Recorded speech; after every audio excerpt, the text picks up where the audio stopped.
Alors bienvenue chez French HDS. Aujourd'hui on va parler de la gamme Ruger Precision Rifle qui était importée par Imbert, qu'on remercie d'ailleurs, qui nous a prêté le modèle en 338 avec la lunette Steiner et le silencieux ASE. Et pour ça on est avec Benjamin. Voilà. Donc on vous met le lien de sa chaîne YouTube, donc il est spécialisé en tout ce qui est TLD. Voilà, personnellement je ne suis pas un spécialiste, donc on se tourne vers les personnes qui s'y connaissent un peu mieux pour vous présenter cette gamme. Écoute, merci beaucoup de m'inviter à ce test. Je suis particulièrement content d'essayer cette gamme rougeur. Et puis les résultats de ce test conjoint, vous l'aurez sur la chaîne et peut-être dans le futur Tiermag, je crois. Normalement, oui, sur la 338, ce sera un Tiermag, mais vous pouvez retrouver ces deux carabines en 308 et 22 dans des articles précédents, dans les Tiermag précédents. Donc c'est une affaire à suivre. Voilà. Allez, à tout de suite.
Sur lequel là? Là c'est rien pour l'instant, c'est un flambage, donc c'est sur un caillou à côté. Je peux chauffer le canon, c'est prêt? Ouais.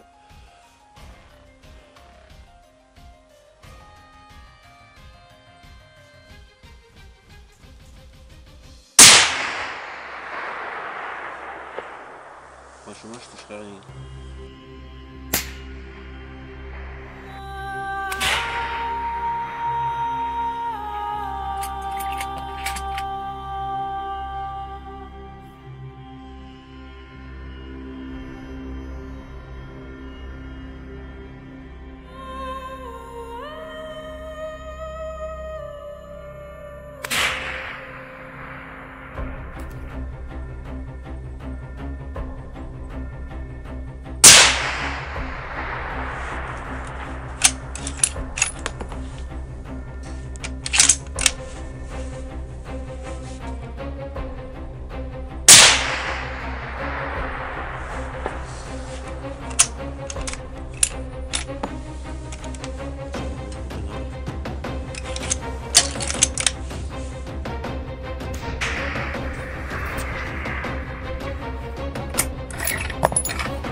Deux, trois dots sur la gauche.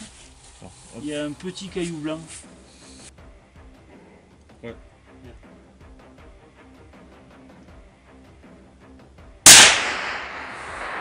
Ok, os moins 5, gauche 3.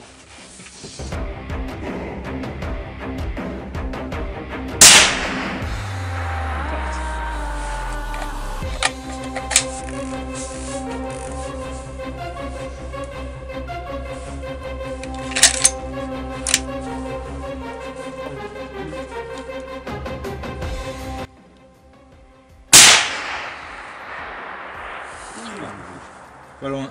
Touché par ricochet. Alors attends. Allez, mêmes éléments, tu prends bord de plaque gauche. Bord de plaque gauche. Centre. Au centre. Les bords de plaque.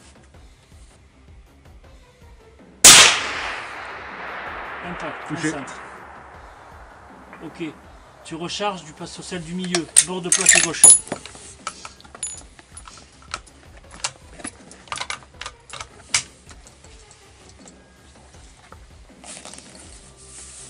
Ouais, celle du milieu, bord de plaque gauche. Sinon je te règle. Prends bord de plaque. La gauche. Ouais. Celle du milieu. Ouais. Impact. Elle fait même pas 50 cm. Hein.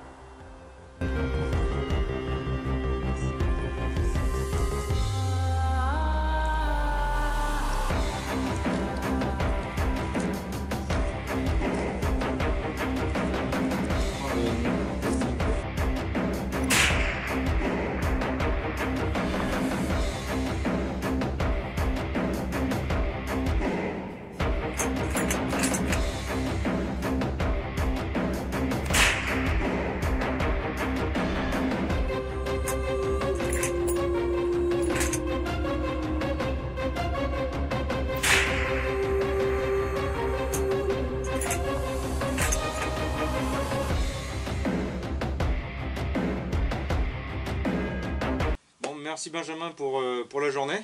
On a pu passer le temps avec la 338. Bon, je crois que tu as déjà essayé toute la gamme. Alors, j'ai pu tirer avec le modèle en 22 long riff. J'avais jamais eu l'occasion, donc je te remercie. C'est vrai que c'est un bon petit traîneur qui est bien complémentaire du reste. Quand on possède un des fusils de la gamme, pour s'entraîner à moindre coût, ce traîneur c'est quand même une bonne idée. D'accord. Je me permets de te montrer un truc qu'on n'a pas pu voir tout à l'heure.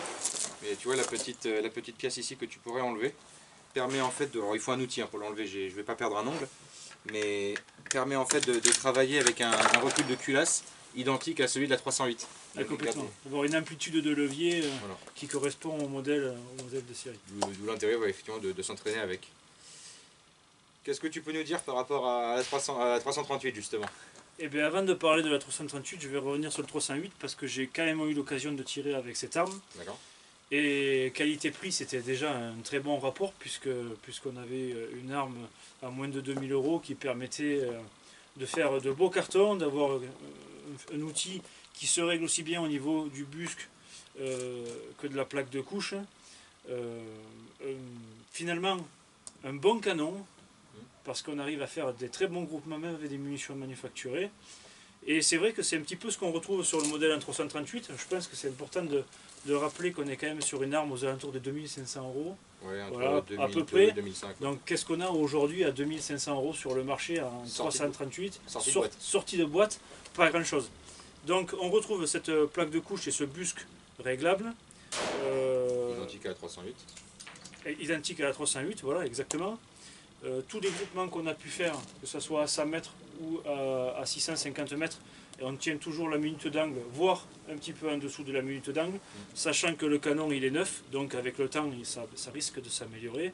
Donc on a un canon de bonne qualité, il me semble, qui ne demande qu'à avoir un gars derrière qui recharge un peu ses munitions pour gagner encore en précision. Donc un canon qui a quand même voilà, des bonnes facultés, un très bon canon, un fusil qui est réglable de A à Z. Le petit bémol, pour moi, c'est avec la 300 grains, je trouve que la charnière de crosse a tendance à venir un petit peu taper la joue sur des munitions, sur des balles un peu lourdes, un 300 grains, un petit peu désagréable. Voilà, bon, après c'est un problème de positionnement, de placement de la tête, ça peut se régler. Mais voilà, pas mal de recul et il a une carabine qui saute un petit peu avec des balles lourdes. C'est pas le cas avec les 250 grains, avec les 300 grains. Je trouve qu'il tabasse un petit peu, mais le fusil est quand même léger, il faut le rappeler. Et ça reste une arme de série out of box.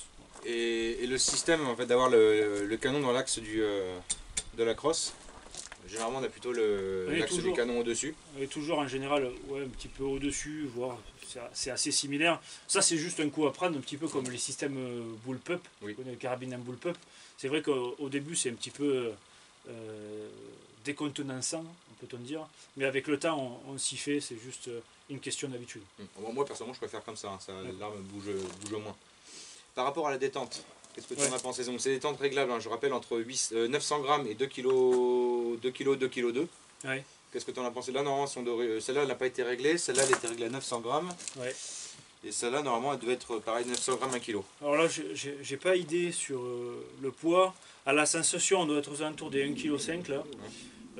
Elle demande encore à être un peu affinée. Maintenant, on a des tireurs qui aiment avoir des détentes aux alentours des 500-700 grammes.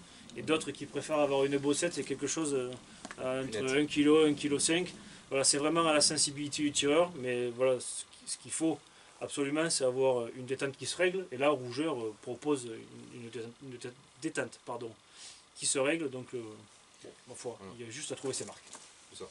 Pour la 22, comme je t'ai montré, tu as l'outil qui se retrouve directement dans la crosse, qui est fourni avec. Bon, c'est une simple clé Allen. Quand on arrive à l'ouvrir. Voilà, la clé Allen est accessible ici. Donc sur la 308 là, on est sur un système de première génération, on est sur du Keymode. Yeah. Maintenant on est sur du M-Lock. Et j'ai découvert donc un nouveau système de rail que je n'avais encore jamais utilisé. Si tu peux nous... C'est le rail RK. Ce type de rail, on le voit de plus en plus sur les compétitions type PRS, parce que ça permet de positionner le bipied en fonction de l'exercice, de l'étape à franchir. Voilà. C'est assez intéressant. On peut vraiment régler rapidement. Ça permet de positionner le bipied de façon très stable sur l'avant du fût, ou de le ramener au centre si on veut un peu plus de débattement. Sur des objectifs comme ça se fait pas mal maintenant, d'avoir des cibles un peu mobiles et des gongs mobiles sur certains concours. Mais ça permet d'avoir un angle un peu plus important ou venir se mettre sur un muret, quelque chose d'assez près. Voilà. D'avoir le bipied un style un peu pendulaire.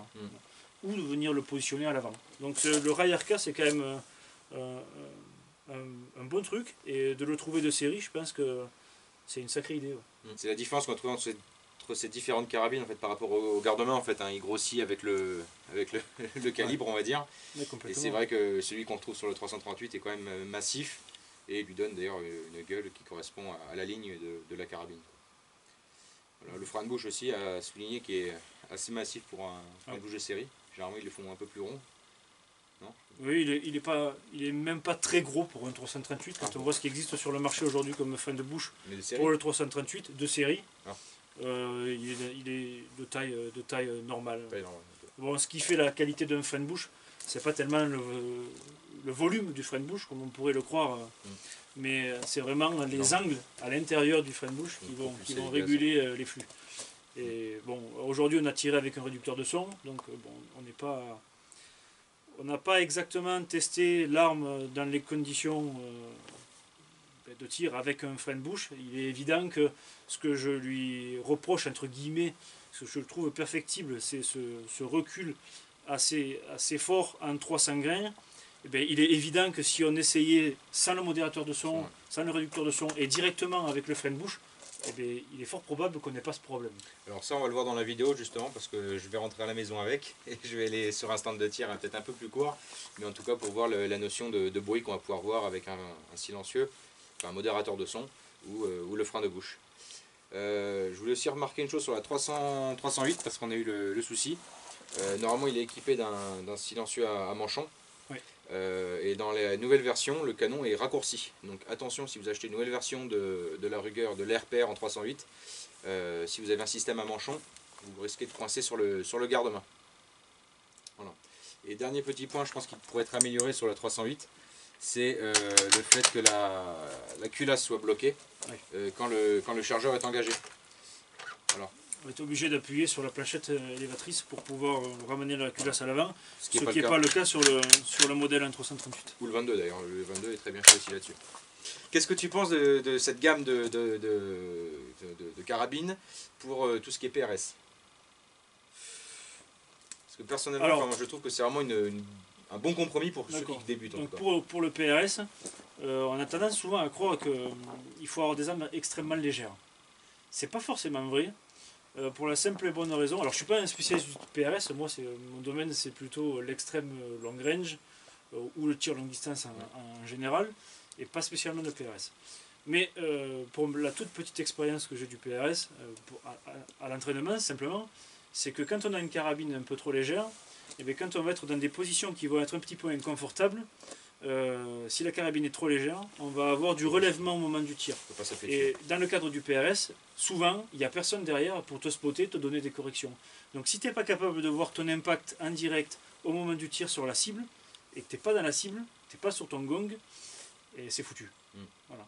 Donc souvent, le poids est un allié. Alors c'est difficile de se trimballer avec une carabine qui pèse un nanomore, je suis bien d'accord, un nanomore dans des proportions raisonnables, oui, ou un cheval, mais ça devient un avantage du moment où on se cale et qu'on doit effectuer un tir où on est dans une situation un petit peu inconfortable, où ça permet de voir la balle arriver sur l'objectif et le cas échéant pouvoir se corriger. D'accord. Voilà. Donc pour le PRS, je pense qu'on peut largement pratiquer le PRS. Le PRS 22, ça c'est une certitude. Le PRS dans la gamme des 308, mais là je privilégierais plutôt davantage un 6.5 pour avoir un peu moins de recul pour pouvoir faire du PRS. Mais c'est évidemment, on peut adapter ce modèle de Ruger RPR sur du PRS, ça se fait sans trop de difficulté. Évidemment, le 338, on n'est pas dans la même gamme. Parfait.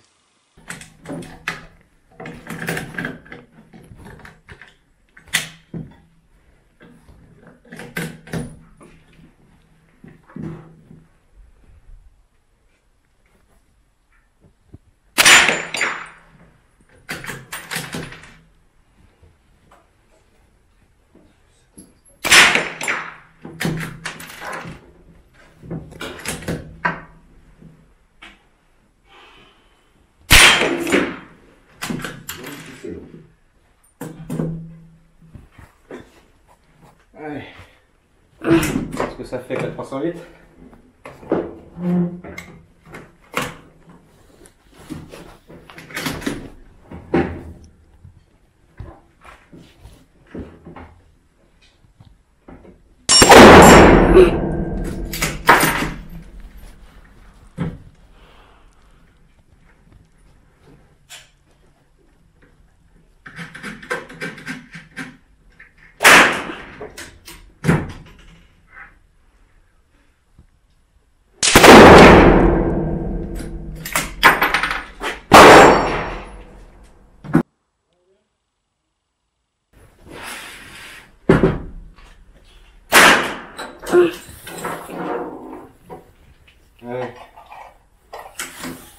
passer maintenant au gros.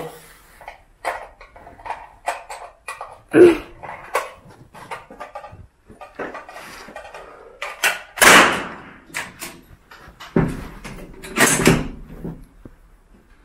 bon?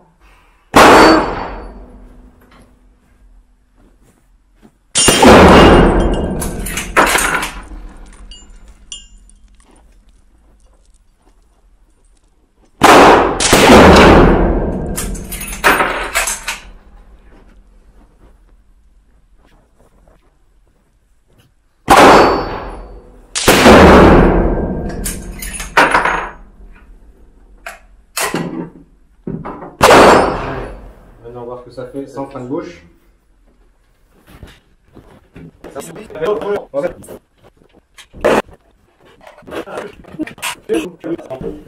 Restez avec le silencieux.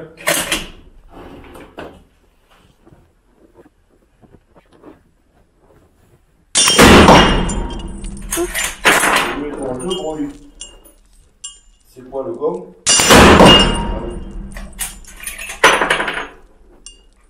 Un petit mot pour terminer, qu'est-ce que tu penses de la gamme globale? J'étais pas un fan de rougeur, hein, parce que je trouve ça un petit peu cheap, mais je pense qu'il faut placer les choses dans un ensemble. Il faut, comme on l'a rappelé, comme on l'a dit en préambule, c'est quand même des armes qui, out of box, avec n'importe quelle munition qu'on va lui demander de digérer, va tenir la minute d'angle, voire bien en dessous, pour des bonnes munitions, voire des munitions rechargées. Donc bon, pour une carabine de tir longue distance, on ne peut pas demander mieux. Et puis le prix, il faut juste regarder le prix.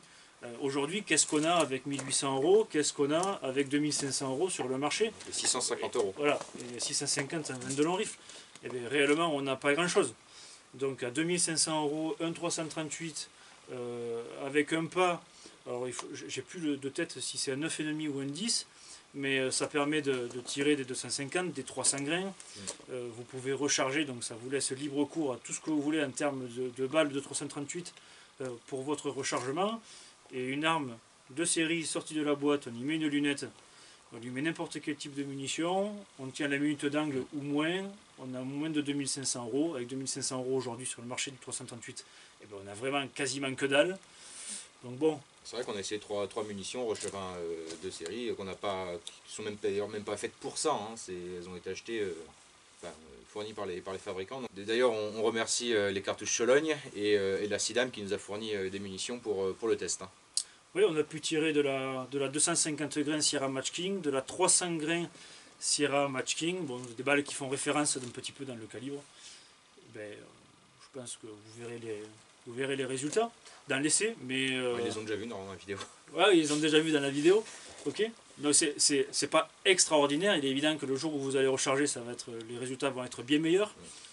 Et ça reste extrêmement correct. Eh bien, merci encore pour la journée, pour ton aide, pour ton expertise. Je vous mets le lien de la chaîne YouTube qui a été ouverte par Benjamin dans les commentaires en dessous. Allez-y pour tout ce qui est TLD. Voilà, je recommande pas forcément je recommande pas souvent des personnes, du monde, des chaînes ou des formations. En tout cas avec Benjamin, vous pouvez y aller, il n'y a aucun souci. Vous aurez le savoir et surtout la pédagogie. À bientôt. Allez, à bientôt.